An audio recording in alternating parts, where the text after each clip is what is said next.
Di ba? Na nililigawan, bibigay ko sa iyo ang bituin. Ayun, binigyan ng bituin.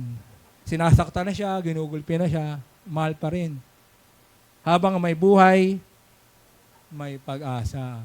Ang Panginoon ang ating pundasyon pagdating po sa pag-asa. Hindi sa nino man, hindi sa tao, hindi sa material ng bagay, kundi sa Diyos lamang. Hindi nagbabago, hindi nagmamaliw ang kanyang pagmamahal. Umaga po sa ating lahat. Ngayon po ay nasa panibago tayong buwan na naman.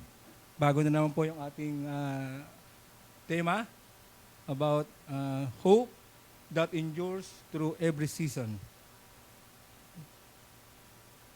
Talagang kailangan po natin ang hindi tayo mawalan ng pag-asa. Dahil sa Panginoon ay ang ating mong pag-asa ay dapat sa Kanya nakatuon. Hindi sa tao, hindi sa bagay, hindi sa kanino man, kundi sa Panginoon lang talaga. Dapat tayong umasa. Sapagat ang mga pangako ng tao, sino man mga tao, ay hindi po natutupad. Hindi katulad ng pangako ng Diyos na ito po ay tunay na tutuparin niya sa mga buhay natin. The foundation of hope rooted in God's unchanging character. Ito po yung ating topic ngayong umaga. Di ba? Sa Tagalog, ang pundasyon ng pag-ibig na nakaugat sa hindi nagbabagong katangian ng Diyos. Napakaganda, di ba? Katangian ng ating Panginoon. Ang ating po mga topic this coming mga Sunday, unang-una yung the foundation of hope rooted in God's unchanging character. Sa Sunday, 15 years of grace with grateful hearts, unshakable faith. Third Sunday, Father's Day, living a godly legacy, faith that passes on. And last Sunday, hope in trials, refining faith like gold. Ito po yung ating mapapakinggan sa mga darating na mga Sunday. Nawa tayo po ay hindi umabsent o mawala dun sa na ito. Ngayon na hinihingi ko na tayo po lahat ay magsitayo bilang paggalang sa kanyang salita. Ating basahin yung nakita niyo sa inyong screen. Siguro sabay-sabay nating basahin. Panaghoy 3:21-24. Handa, basa. Gayon may nanumbalik ang aking pag-asa kapag naalala kong pag-ibig mo, Yahweh, ay hindi nagmamaliw. Kahabagan mo'y walang kapantay. Ito ay laging sariwa bawat umaga. Katapatan mo'y napakadakila. Ang Panginoon ay aking bahagi, sabi ng aking kaluluwa, kaya't ako'y aasa sa Kanya. Sandali tayo, yumuko tayo po yung manalangin. Panginoon Diyos, salamat muli sa panibagong araw na ito na kami muli mong binigyan ng panibagong buhay, panibagong lakas.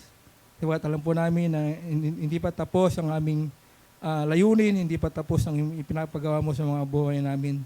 Patawarin mo kami kung kami man ay nagawang kasalanan laban sa iyo. Kaya po ang siyang manguna sa aming po pakikinig sa iyong salita. Amin munang isang tabi ang maaring mawala sa aming focus sa iyong mga salita. Salamat po itong aking samad dalangin sa pangalan ni Jesus. Amen.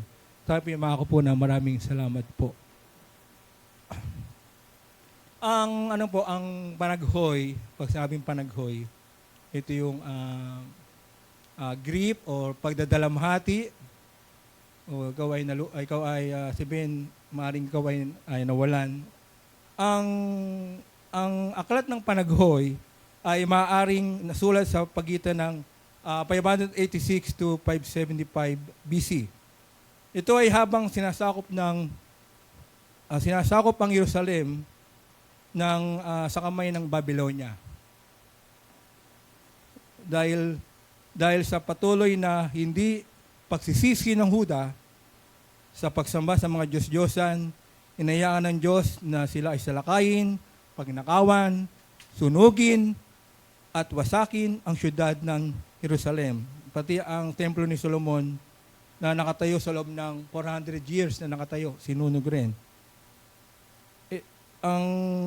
Ito ay nangyari dahil ito ang sinabi ng Panginoon sa Panaghoy 2:17. Sabi diyan, Isinagawa ni Yahweh ang kanyang balak, tinupad niya ang kanyang banta.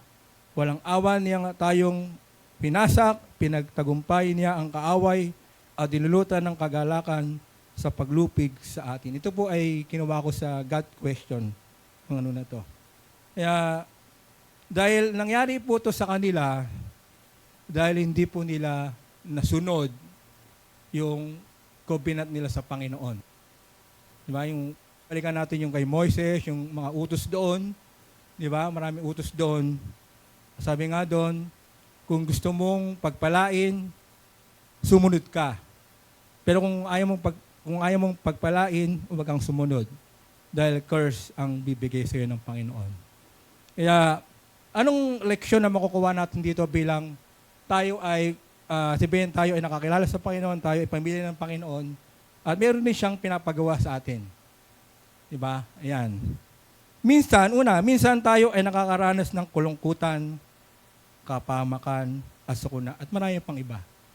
Tama ba? Nakakaranas tayo niyan. Kamukha ngayon, di ba? Makita natin ngayon, tayo ay, sabihin, meron tayong mga, maring ikaw ay namatayan, hanggang ngayon ay ikaw ay nagdadalamhati pa rin, na namatay nanay mo, namatay kapatid mo, tatay mo, o kaya ay ikaw ay napahamak, o ikaw ay nasama sa isang trahedya, kaya mga dun sa Angeles, di ba? Maraming namatay doon. At minsan, hindi natin maunawaan ang paghihirap. O bakit ito nangyayari sa buhay natin? Tama ba? Inisip natin, ba't ito nangyari sa akin? Pangatlo, minsan, tayo ay dinidisiplina.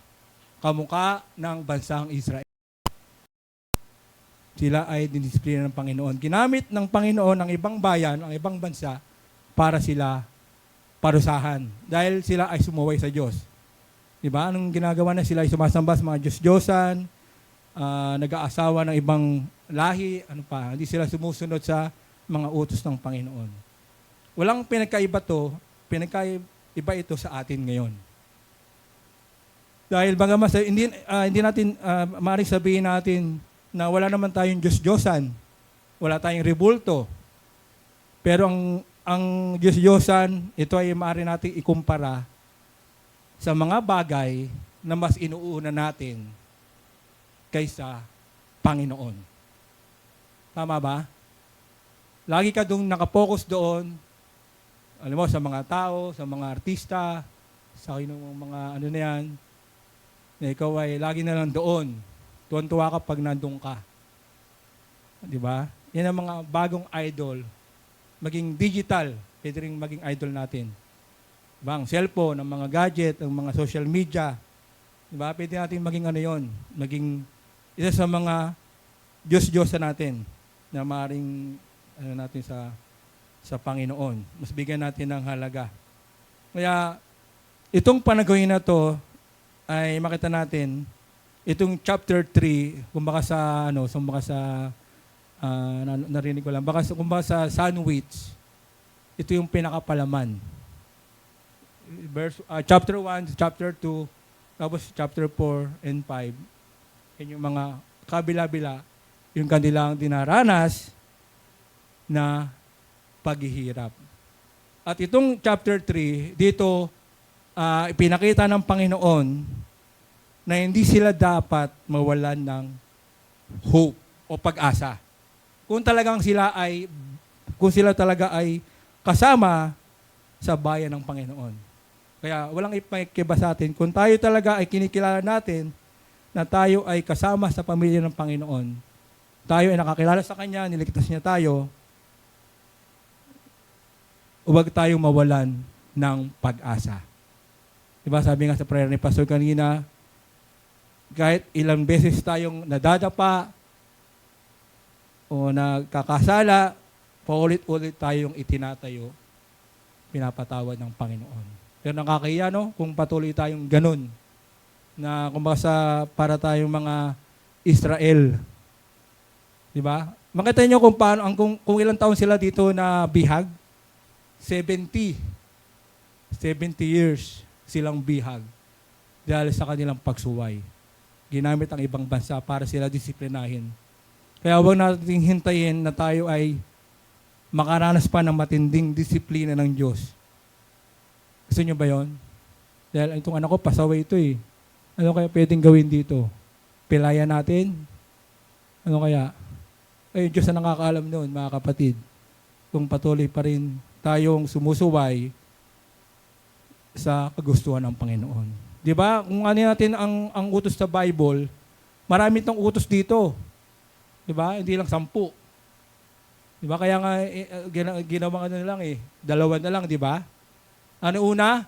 Mahalin mo ang Diyos ng buong puso, kaluluwa, kalakasan mo, at ang iyong kaluluwa. At ibigin mo ang iyong kapwa gaya ng iyong sarili. O, di ba? Madagdag pa doon. Mahalin mo ang iyong kaaway. Kasi kapwa rin yun eh. Diba? Yan ang utos niya.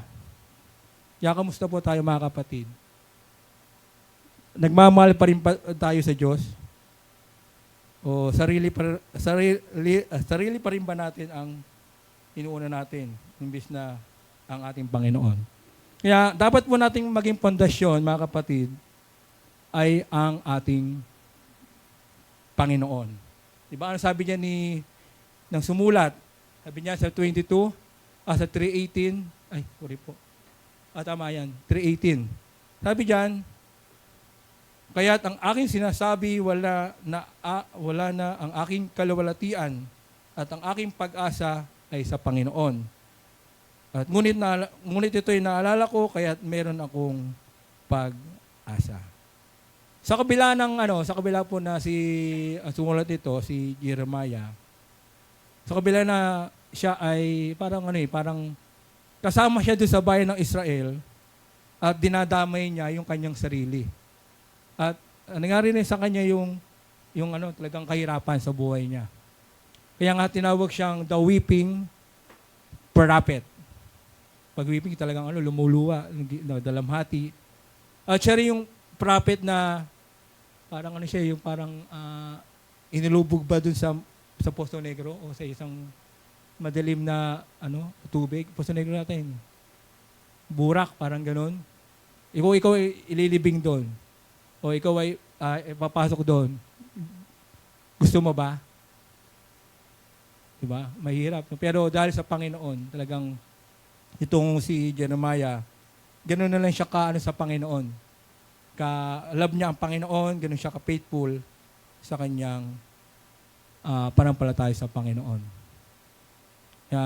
Tayo nga ay makagat ng ipis o lamok o ano man di ba? Sama ng loob mo eh. Pero ito, makita mo kung paano siya talagang nakaranas ng matinding ng paghihirap, pero hindi pa rin niya nagawa ng hindi maganda magsabi ng hindi maganda sa Panginoon. Kamukha ni Job, di ba? Si Job, makita nyo, siya ay nakaranas ng matinding sakit mula ulo hanggang paa, matalampakan. Yan siyang tawag na ketong o bol sa katawan niya, pero hindi pa rin niya inano ang Panginoon. May pag-asa pa rin siya. Kaya itong sumulat ng Panaghoy, hindi siya nawala ng pag-asa. Na kahit sa kabila ng kahirapan, ng mga marami ang nawala, pero hindi pa rin siya nawala ng pag-asa. Tayo nga ay nawala lang yung ating cellphone o nawala parang gusto mo nang mawala na rin eh. Di ba? Mawala na rin ako. Kasi wala rin nawala eh. Di ba? Iba, mapapakamatay na. Iniwan ng boyfriend, hindi sinagot, o ano man ang ginawa sa inyo, o ng asawa nyo, huwag tayo mawala ng pag-asa. Dahil ang Panginoon ay punong-puno ng pag-asa. Di ba? Habang may buhay, may pag-asa. Di ba? Kaya huwag kayo mawala ng pag-asa. Ang Panginoon ang ating pundasyon pagdating po sa pag-asa. Hindi sa nino man, hindi sa tao, hindi sa material ng bagay, kundi sa Diyos lamang. Kaya nga sabi hindi ko lang man sa version na mas maganda raw ang magtiwala sa Diyos kaysa mga hari. It's better to trust in the Lord than to anyone. Dahil hindi nagbabago ang pangako ng Panginoon. Ang karakter ng Panginoon ay unang-una, ito yung tinatawag na ang kanyang pag-ibig. Ito yung unchanging God's character na hindi nagbabago ang pag-ibig niya sa atin. Na hindi katulad natin, hindi katulad ng tao, yung kanyang pag-ibig nagbabago. Di ba? Alam mo na, sabi na, dapat ro habang tumatagal yung mag-asawa, dapat tumatamis yung kanilang ano. Yung iba habang tumatagal, umaasim, umapait, di ba? Parang ayaw na magtabi, ayaw na mag-usap. Pero ang ating Panginoon, hindi nagbabago, hindi nagmamaliw ang kanyang pagmamahal. Di ba? Kita nyo, ang tagal nilang paulit-ulit, kung yung napanood yung nang nilabas ni Moises yung mga Israelitas sa Egypt, puro sila puro reklamo. Dinala mo ko dito para mamatay. Di ba? Binigyan sila ng Panginoon ng shade. Paggabi, merong ilaw. Pag umaga, meron silang araw. Di ba? Meron silang pugo. Meron silang mana. Hindi pera yun Meron silang bread, tinapay. At higit sa lahat, makita nyo doon, sa kabila na sila naglalakad, hindi na pudpud yung kanilang mga sandal. Diba? Paano ang provision ng Panginoon, ang pag-ibig ng Panginoon. Kaya sabi ni ng Panaghoy, sa 22, ang tapat na pag-ibig ng Panginoon ay hindi nagmamaliw, hindi nagbabago. Sabi sa Malakias 3:6, sapagkat akong Panginoon ay hindi nagbabago, kaya't kayo o mga anak ni Jacob ay hindi napapahamak. Di ba? Kita niyo yung bansang Israel na sila ay nasa Babylon, pero sila ay nakalaya pa rin. Dahil naroon yung pagbabago, naroon yung pagsisisi at pagpanumbalik sa Panginoon. Higit sa lahat, kung ang Diyos ay mahal tayo, hindi tayo kinukusinte sa ating mga kasalanan. Yan totoong pagmamahal. Na hindi katulad sa mga magulang o sa mga, iba, mahal ko O yan, lalo sa mga mag-asawa, sinasakta na siya, ginugulpi na siya, mahal pa rin. Na nililigawan, bibigay ko sa iyo ang bituin. Yung binigyan ng bituin. Sinapak. Diba? Kaya, yung pag-ibig na talaga na martyr na yun, pero hindi dapat ganun. Dahil hindi ganun ang pag-ibig ng Panginoon sa atin. Ba? Talagang sabi niya sa Hebrews 12:6, di ba? Sabi niya, sapagkat dinidisiplina ng Panginoon ang kanyang minamahal at pinarurusahan ang bawat itinuturing na anak. Kaya kamusta po tayo mga kapatid? Tayo ba ay pinapalo pa rin ang ating mga magulang? Pinagsasabihan pa rin ba? Kaya kung hindi ka na pinagsasabihan, hindi ka na pinapansin, tanungin mo, mahal pa kaya ako ng tatay ko o nanay ko? O kaya ng asawa ko? Diba? Ang Diyos ay hindi konstitudor. Pag mali, mali. Pag tama, tama. Agree ba kayo? Ito ang sabi niya, hindi ko naman sabi ito Kaya kung tunay tayo nagmamahal, sa ating mga anak, dapat talaga meron tayong Pag mali, mali siya. Hindi pwedeng, huwag tayong maging abogado. Diba? Abogado kasi mali na, itatanggol dahil sa pera. Diba? Huwag tayong maging abogado. Kundi tayo ay maging totoo. Sapagkat ang pag-ibig ng Diyos ay tapat at hindi nagmamaliw. Diba? Makita niyo yung bansang Israel? Sa kabila na sila ay pasaway, sumasamba sa Diyos-Diyosan, nag-aasawa na ibang lahi o mga pinagagawa nila, pero mahal pa rin sila ng Panginoon. Ganun katindi magmahal ang Panginoon sa atin. Mahal niya tayo. Diba? Hindi nga tayo kaibig-ibig Hindi tayo karapat-dapat. Pero dahil sa kanyang biyaya, tayo ay minahal ng Panginoon. Yan ang karakter ng Panginoon na hindi nagbabago. Amen ba? Hindi nagbabago yan. Ano pa? Pangalawa, ang habag ng Diyos. Sabi diyan, ang kanyang mga habag o awa ay hindi natatapos sapagkat ang Panginoon ay hindi magtatakwil ng walang hanggan. Ngunit bagaman siya'y sanhi ng kalungkutan, siya'y mahabag ayon sa kasaganahan ng kanyang tapat na pagmamahal. Siya ay talagang maawain. Mahabagin siya. Di ba napakagandang karakter na ito? Di ba? Napakagandang karakter ng Diyos na hindi natatapos. Sa kabila na ang bansang Israel ay patuloy na gumagawa ng pagtataksil. Kasi pagtataksil yun eh. Dapat ang Diyos na mamahalin, yung ibang Diyos ang minamahal nila. Tama ba? Kung makasana ito yung kung merong adultery, physical adultery, merong spiritual adultery. Diba? Yung iba imbis na yung Diyos talagang iibigin mo lang, meron ka pang ibang iniibig. Imbis na love lang yung love the other. He love other one. Iba po yun. Kaya, mga kapatid, ito po yung habag ng Panginoon sa atin. Talagang maawain ng Panginoon sa atin. Kahit ilang beses tayong magkasala, ilang beses tayong magkamali, kaya tayo nakakaranas ng mga paghihirap, siguro dahil hindi pa rin tayo nagsisisi. Hindi pa rin tayo nagbabalik loob sa Panginoon. Kaya dumadanas ka ng paghihirap. Dumadanas ka ng kakulangan, di ba? Kahit gawa ka ng gawa, trabaho ka ng trabaho, parang kulang pa rin. Dahil may pagkukulang ka. Balikan mo yung pagkukulang mo sa Diyos. Baka hindi ka na nagde-devotion, hindi ka na nagpe-pray, hindi ka na umati ng fellowship, o hindi ka na tapat sa pag-ibigay sa Kanya, kung bakit ka naghihirap. Kahit ka ng kayod, parang ka ng kalabaw, pero kulang pa rin. Diba? Pero kung balikan mo, yung dahil ang Diyos ay mahabagin. Ibibigay niya yung yung kailangan mo kung ikaw talaga ay tapat at matunuring sa Kanya. Yan ang katangian ng Diyos at hindi natatapos. Patuloy yan na tayo ay Kanyang kinakaawaan. Diba ano yung quotation, tama ba yun? Nasa tao ang gawa, nasa Diyos ang awa. Oh, tama naman pala yun. Tama siya.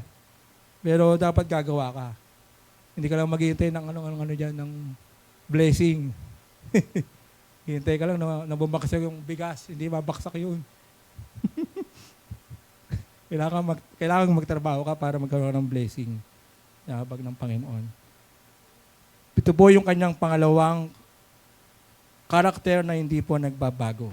Ang kanyang pag-ibig, ang kanyang habag, at ang pangatlo, ang kanyang katapatan ay hindi po nagbabago. Ang sabi diyan, sariwa ang mga iyon tuwing umaga, dakila ang iyong katapatan. Sabi pa sa awit 36:5, ang iyong tapat na pag-ibig o Panginoon ay abot hanggang sa kalangitan, hanggang sa mga ulap ang iyong katapatan. Ganun siya katapat ang ating Panginoon. Na hindi katulad natin, siguro hindi tayo madalas nagiging tapat. Dahil malawak po pag sinabing tapat. Tapat ka ba sa asawa mo? Tapat ka ba sa trabaho mo? Tapat ka ba sa Panginoon? Diba? Kasi kung tapat ka, pag oras ng trabaho, hindi cellphone. Iba kasi tatrabaho sa cellphone. Tama ba? Hindi ka tapat. Kasi oras ng trabaho, nagsi-cellphone ka. Hindi naman trabaho mag-cellphone. Tama ba? Mukhang maraming tinatamaan. Diba? Tapat ka ba sa asawa mo? Binibigay mo ba lahat ang sweldo mo? Diba? Tapat ka ba sa eskwelahan? Diba? Pag-exam. Diba? Nag-aaral ka ba? O nangungopya ka? Diba? Kaya, yan po yung mga kapatid. Pag sinabing tapat, talagang ang Panginoon dyan? Tapat ang Panginoon sa kanyang mga pangako. Hindi siya nagbabago. Diba? Sabi nga dito, ang kanyang katapatan ay abot hanggang kalangitan, hanggang ulap. Diba? Ganyan po katapat ang Panginoon. Diba kaya nga sabi niya, yung kanyang pagmamahal, ang kanyang habag sa Israel, yung kanyang katapatan, ay naroon pa rin. Sa kabila na sila ay pasaway. Kaya ganoon din tayo mga kapatid sa Panginoon. Kahit tayo ay pasaway, ang Diyos ay hindi pa rin nagpapabaya sa ating mga pangangailangan. Maaaring binibigyan ka pa rin ng Panginoon dahil naawa siya. Kahit kaunti binibigyan ka. Konti lang, no? Kasi yung katapatan mo sa Kanya, parang kulang. Tama ba? Pero kung ikaw ay totoong tapat sa Panginoon, lang ibibigay niya talaga yung best para sa atin, para sa iyo. Ganun siya katapat sa atin, ang ating Panginoon. Kaya kumusta po tayo mga kapatid? Tapat ba tayo sa ating mga sinasabi sa Panginoon? O sa ating asawa, o sa kayo naman tao? Tapat ba tayo? Kayo po nakakalam, hindi ko po alam. Kaya napakalaga po yung karakter ng Diyos na ito na hindi nagbabago at sabihin, laging sariwa tuwing umaga, dakila ang iyong katapatan. Great is your faithfulness, sabi dito ng Panginoon. Kaya ano ang ating ditong konklusyon, mga kapatid? Una, ang tunay na pag-asa hindi nakasalalay sa ating mga magandang sitwasyon, kundi sa hindi nagbabagong katangian ng Diyos. Yan. Diba? Yan po yun.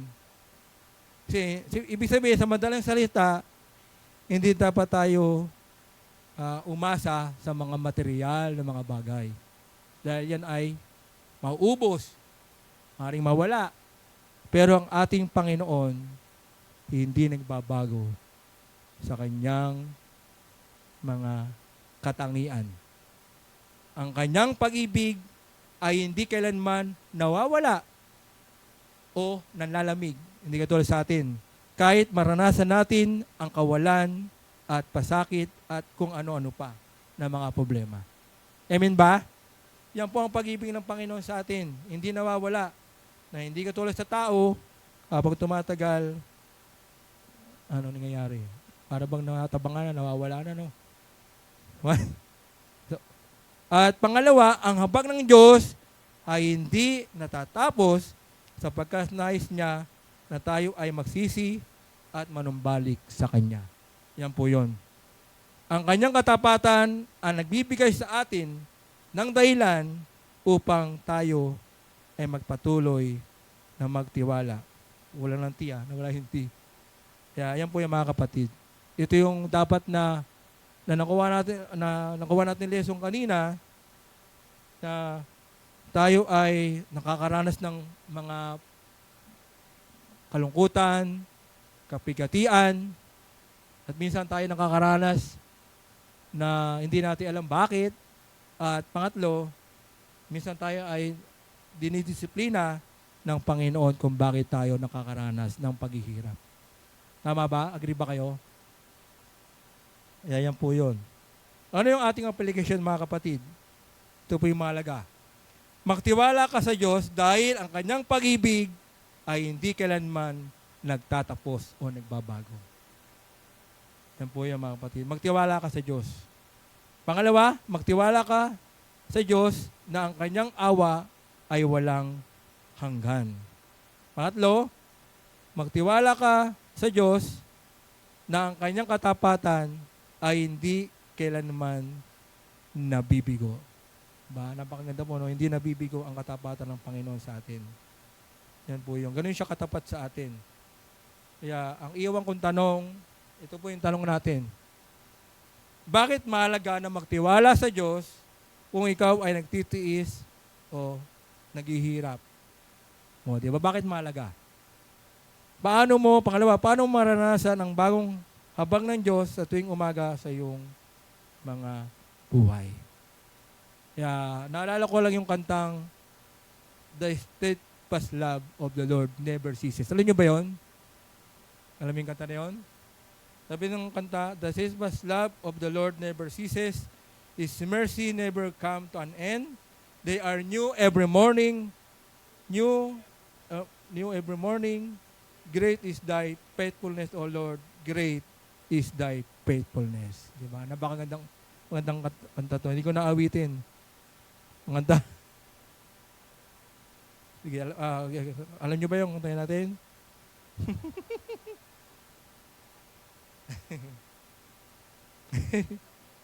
Ang sabi doon, the steadfast love of the Lord never ceases. His mercies never come to an end. They are new every morning, new every morning. Great is thy faithfulness, O Lord. Great is thy faithfulness. Tayo po yung manalangin. Let's pray. Salamat po, Diyos, sa iyong paalala, sa iyong salita, sa iyong katangian na hindi nagbabago. Hindi nagbabago ang iyong pag-ibig sa amin. Hindi nagbabago ang iyong abag, ang awa. At higit sa lahat, ang iyong katapatan ay hindi nyo binibigo ang iyong mga pangako sa amin. Patawarin mo kami, O Diyos, kung hanggang sa ngayon ay kami ay nakakaranas ng pagsubok, ng kalungkutan, ng kapigatian, dahil bagamat maaring kami ay may pagkukulang sa iyo kung bakit kami dumadanas dito. Maaring kami yung tinutuwid, maaring kami ay may pagkakamali sa iyo. Patawarin mo kami, O Diyos, humingi po kami ng kapatawaran sa aming kasalanan na ito upang manumbalik ang tamis ng aming pag-ibig sa inyo, ang aming pagsunod, at kami maging tapat rin sa aming mga iniiwan o binibitawang mga pangako sa iyo. Ikaw ay tapat sa iyong pangako at hindi ka nagbabago. Kaya salamat po, O Diyos, sa iyong paalala, sa iyong salita sa umbagang ito. Ito po ang isang dalangin. Tamatay sa pangalan ni Jesus at patnubay ng Banal na Espiritu. Amen.